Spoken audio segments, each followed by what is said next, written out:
Hi there, welcome to Raw TV, Real and Willing Television. I'm Jacob Kelly. And I'm Rebecca Vargas. And tonight on the show, we're talking a little bit about dog training. So, you know what? I took my dog for a walk. I just want to tell you, I thought he was obedient. He's so disobedient. It's ridiculous. Like, I think my dog is like an angel. I treat him like my son. And so I'm like, oh, let's take him for a little walk. No. No, he barks at every living thing, every living thing. It's like as if he's walking me and he's a chihuahua. Like, it's like ridiculous. You keep him in like a little purse? I used to, and then he got fat.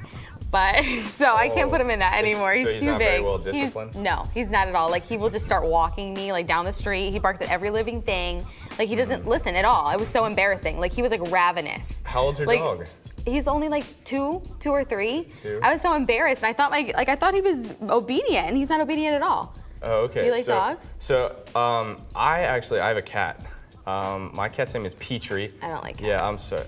I don't like I'm sorry. I know a lot of people don't really like cats for some reason, but I like cats. I know I will What is get. it that draws you to them? I don't get it. I don't know. I think because whenever I was a little kid, I had a cat of my own. My mom actually bought me a cat, and I got attached to it. So ever since, I've enjoyed cats, but I do love dogs too. When I get older, my cat is actually it's just spoiled. It's lazy. It's really fat. Like my dog. Yeah, you just can't help it. Like you just want to feed them because it makes them happy. I don't know. I love pets so much. I don't know why. I just want to. For some reason, I know that objectively, whenever I get a cat or a dog, I just want to keep feeding it and make it fat. I don't know why. I like spoiling my animals. Train it? Do you think? I don't know. My cat? Yeah. I mean, you can train dogs obviously because they're so much smarter. That's why they're better than cats. My mom seriously will talk to my cat. My mom will seriously have a conversation with my cat, and my cat will actually make noises back. It's kind of odd, but it's real funny. But we actually have some pictures of some awesome dogs that we were looking at beforehand. Oh, look at that! It's like a blowout. That's like, wow. She got her hair like wavy. I wonder if she has to straighten that or anything. Oh my gosh. She looks like she'd What's be the like next some one kind of look singer. like?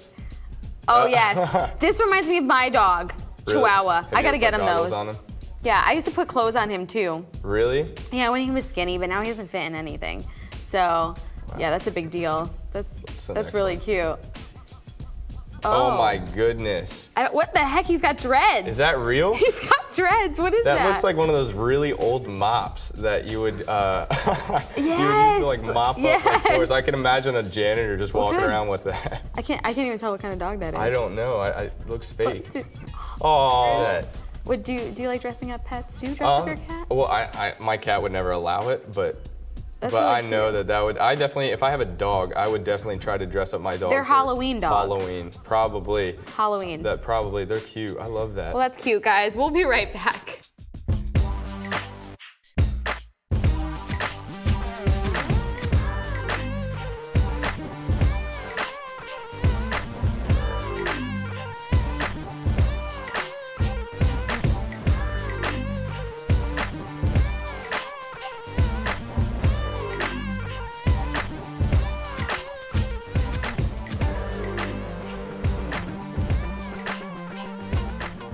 We have with us tonight Vince and Cindy Reyna. They're with Southland Dog Training. Guys, tell us a little bit about what you do because it's a little bit more specialized than just the basic dog training. So tell us a little bit about it. Well, we definitely do the basic stuff because that's a foundation for everything else. But it was probably about almost 2 years ago now.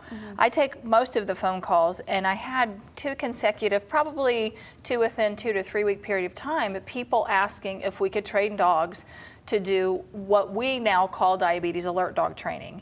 And I'm not a trainer, I'm not certified as a trainer, and so I had to go to my husband who founded Southland over 20 years ago, and who's the trainer, and I sneaked out the door and I said, Vince, somebody is saying this about diabetes alert dog training, can we do it? Being the Google fanatic, internet fanatic that he is, he now has to take over the rest of the story. Well, what happened was I had always done forms of service dog training. I had done some mobility impairment. I had done some training of dogs to work with somebody who was handicapped and in a wheelchair or a walker. But I would always kind of add those on to a standard program without charging because it wasn't something that was a sole focus of my business. When she came to me with this, I wanted to make sure that we could do it. First of all, and I'd never heard of it because this is something that was new even to me. I took a look at how people were doing it, and I kind of had a conversation with my head trainer, and we looked at the way they were doing things. A lot of it was food reward based, a lot of it was clicker based, positive reinforcement based, and we thought that the way that they were doing things was kind of getting in the way of the training. So we went back to kind of a scent dog 101, how you would train a drug dog, let's say. We went to just doing an alert aside from the detection, and then finding a control scent, which for us was to swab the inside of the mouth and to take a t-shirt from, or an article of clothing from that person when their blood sugar starts to drop, and use those as our control scent, and it worked out really well. Wow. The training has gone by very quickly, the dogs have picked on it very quickly, and they do a very dynamic alarm or alert. They really get into letting their owners know that they need to check their blood sugar. Wow. So how did you go about training your company then? Well, all of my company, everybody's younger than I am, all my trainers, and they've all gone to school for this. So believe it or not, they had already taken this. They'd already done a lot of the service dog training in school. Wow. I'm the guy that had to be brought up to speed. Okay? Yeah. But at the same time, I'm an old school dog trainer, and I was able to take some of what I knew and take what they had learned tweak and it. kind of tweak it So so then that how it long did worked a take little bit you? better. How long did it take you then? It didn't take me that long to figure things out, and then I kind of took what my head trainer Christy and I had talked about. I put that in her lap, and she kind of ran with it. And now what she's doing is she's bringing up the other trainers, especially the new ones. She's bringing them up to speed. Okay, got it. So what are the types of services that you do provide? Because there are various. There's the diabetes one, and there are more. And can you tell us a little bit about what those what they even detect? Like, I don't understand. Well, with the diabetes alert dog training, it's primarily insulin-dependent diabetics. Insulin is a hormone that your pancreas creates. For insulin-dependent, the pancreas no longer makes the insulin, so they have to take manufactured insulin. And if blood sugar starts to get too low, the person can have symptoms similar to being an alcoholic or being drunk, and it really seriously damages the brain when there's not enough sugar in the bloodstream. And so it's very critical. And so based on the scent training that our trainers have done, the body, the physiology of an insulin-dependent diabetic when the blood sugar starts to go low changes. And because a dog has olfactory, like 220 million olfactory sensors versus our 5 million, they can, they immediately go, oh, something different, but they have to be trained. So what do they do then after they detect this? After they detect it, they're going to do an alarm.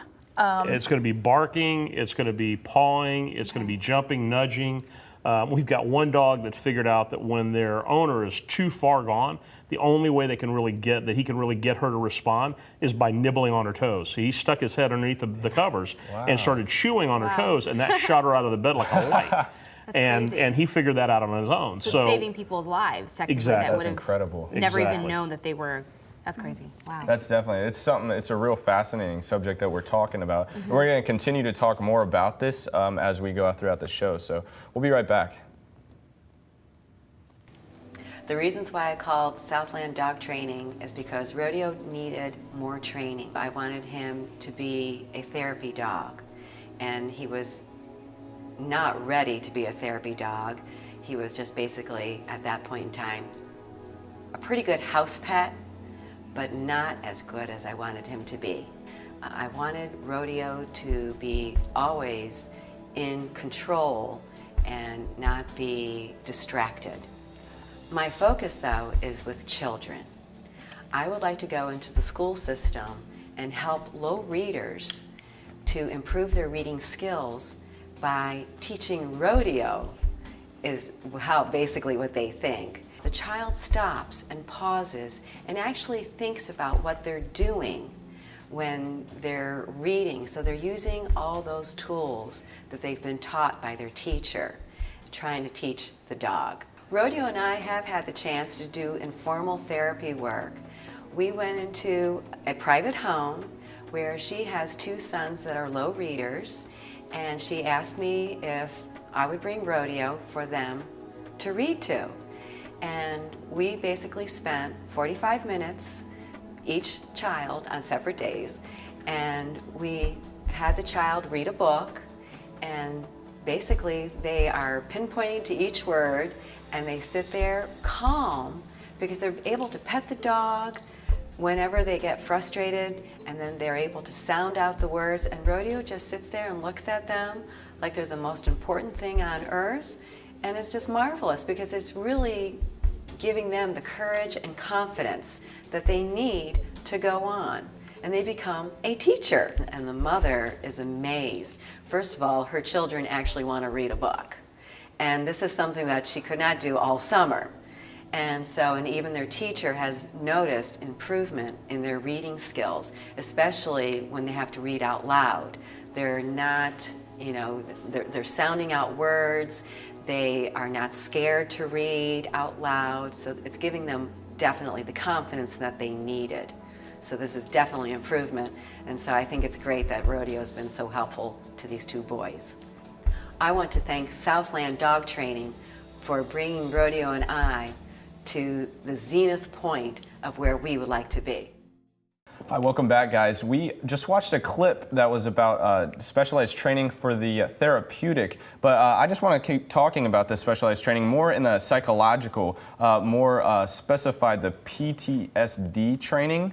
Can you explain more about that? Correct. PTSD, of course, is post-traumatic stress disorder. Okay. And what post-traumatic stress disorder is it's called a dissociative episode.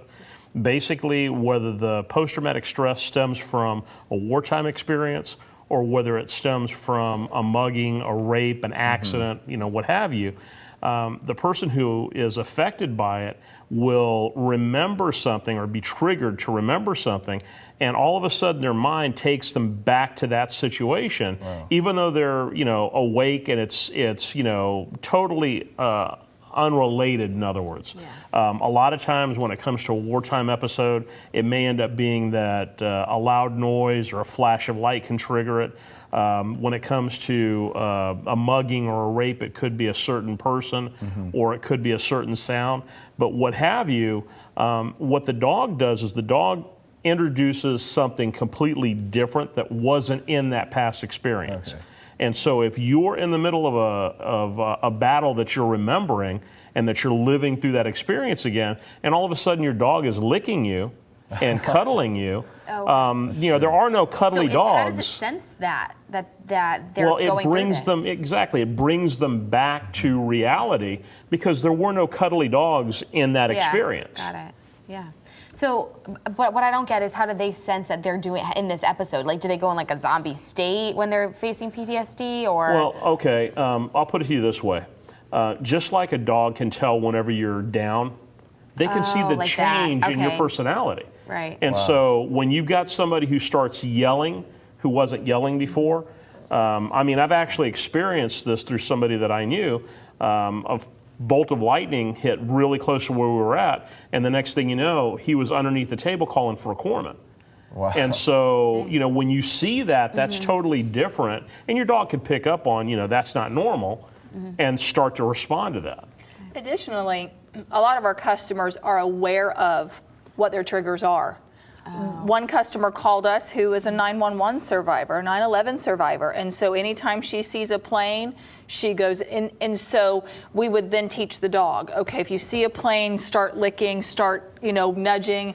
One of our PTSD clients, he doesn't like when people approach him from the front. So if the dog sees somebody approaching him from the front, he's going to get in between the two. So there are some also, it's not just, that's key that the dog can sense, but there are some physical things. Okay, if you hear this noise, do that. If you smell this.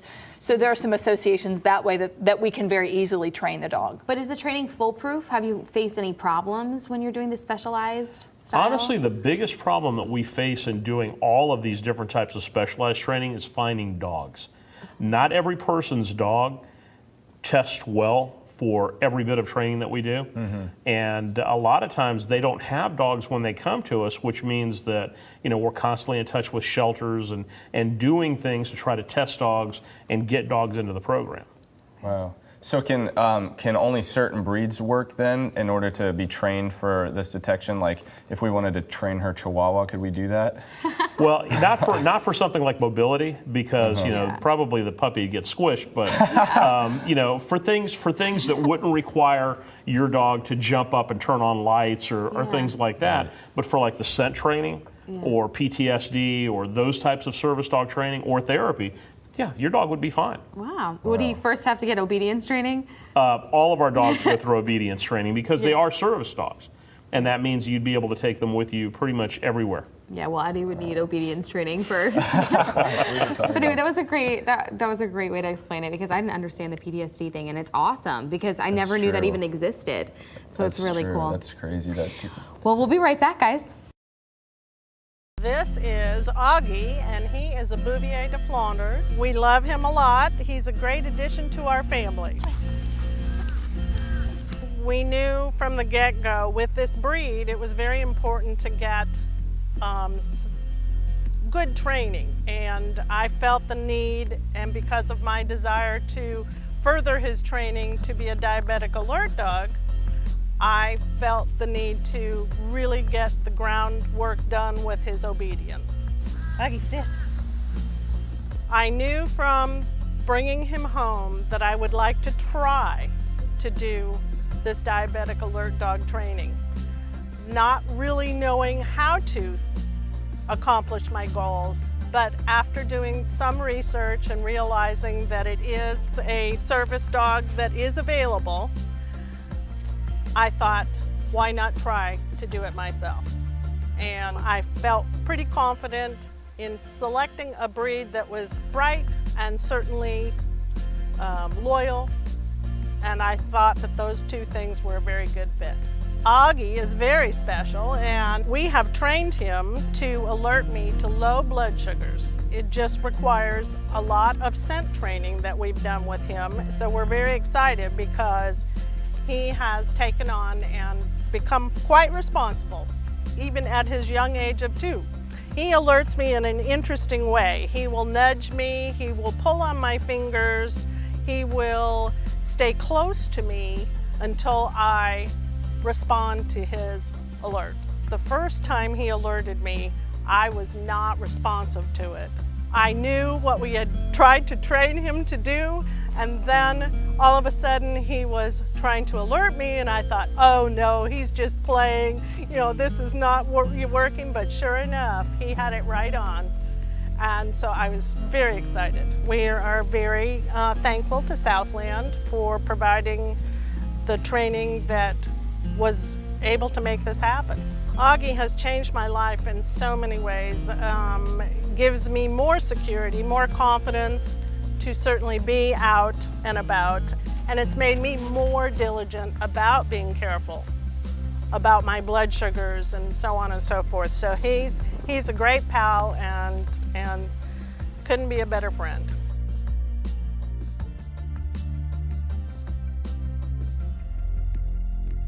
It's really amazing to see the impact that the dogs are having on their owners and your clients. It's incredible. So people that have diabetes or have these psychological issues, but they don't have a dog, how can they go about getting the right dog and then getting the right training in their area? There are companies that sell professionally trained diabetes alert dogs or other service dogs. So you can go and purchase a dog. What makes our company a little bit different is that we actually go to your home and determine whether or not your dog would work in this environment and for this type of training, and then train your dog there with you. Out of all the money that you spend and out of the work and the process, would you say it's truly worth it? Well, I'll put it to you this way. We've got a client right now who was in his endocrinologist office. He's in his 70s, and probably once every 6 to 8 months, he has been regularly going to the emergency room because he would pass out and wouldn't be able to wake himself up. He would go to the emergency room in a coma. While he was in the endocrinologist's office, he went to the restroom. He actually passed out in the restroom. He was told by one of the staff there about what we did, and we're training a service dog for him, a diabetes alert dog. Wow. And so you have a situation where, you know, whether you're a young person, whether you're an old person, we've got parents that come up to us and say, you know, I wake up with my kids 3, 4, 5 times a night to make sure that they haven't, you know, kind of drifted off. And now you've got a dog in your house 24/7, ready to let you know that something bad is going to happen, and usually do it well before it does happen. I think one of the ways that we can kind of visualize the difference that these dogs are making in the lives of our customers, and to a degree in our lives as well, we think of seeing eye dogs. Those are the dogs we're most familiar with. They give the blind independence. Yeah. Well, you can't see diabetes, but it is very prohibitive and it can be very frightening. If you, let's say you yourself are diabetic and you live by yourself, the probability of having a low that's too low can be very frightening. And so all of a sudden, not only have you given independence, you've given companionship, you've given the ministry of presence. Yeah. It makes a big difference. So how has this impacted your life? Well, I mean, I started this company in 1986, 26, almost 27 years ago. And I did it because I wanted to work for myself. And so for 20 some odd years, that was pretty much the focus, having a business, working for myself. And now in the past few years, it's not just a business. It's not just working for myself. I'm actually making a difference. And the things that myself, as far as my company goes, the things that my staff are involved in now are really helping people, which is something that we never really focused on before. So this is huge for us. Yeah, That's that's awesome. amazing to see how well it impacted your lives. When we come back, we'll actually be talking with a family who's in the process of training a dog for their family. Well, I decided to go by way of getting a service dog. I have an injury that caused me to become disabled, a back injury. And along with that came depression, anxiety, panic attacks, and PTSD. And I had read on the internet that you could actually have a service dog for those reasons, as well as the fact that I have some mobility issues. I had other training through another training facility, but their training was completely different than what Southland had to offer. It was basically a boot camp that you had to go to the kennel. Nina, my dog, was actually there most of the time, and I had to go I was entitled to go half an hour every week for one-on-one training, and then we would go twice a week to do an hour training as a group. After not feeling too solid with the first trainers, I started doing some research, and then I came across Southland Dog Training. And I love the fact that you guys come to me. Like, that was a no-brainer, because Nina was fine at the end kennel place, but when she came to my house, that's when she was acting up in the real environment. So for me, it made sense that let's, handle these issues on our turf, on our premise, with the neighbors, with the squirrels, and everything in real life situations. And also, if there's days that I cannot participate in the program, the trainer would still be able to train her, so we would not miss out on anything. I was so social. I worked 3 jobs, and because of this injury, I became a shut-in. I would go 7-10 days without seeing people or talking to people, and I have 2 cats, and we were just content. Just the love of having a dog is completely different, I have found, than having a cat. And it's like, now I know she's taking care of me. I'm able to get out to restaurants now with her, and having Nina has taken the focus off of my disability more. And people don't really see my disability, but they look at her and they just fall in love with her, and they'll ask questions, but they don't even really care. When they see her, it's like I'm not even in the room. There was a time, and I think it was really the first time that I had a panic attack with Nina. I was literally in the grocery store in the seafood department, just picking out a piece of fish, and all of a sudden I got this overwhelming feeling that someone was going to attack me from behind, just grab me. And I just lost my breath and just, I just started panicking and getting scared. I just wanted to flee. I wanted to run out of the store.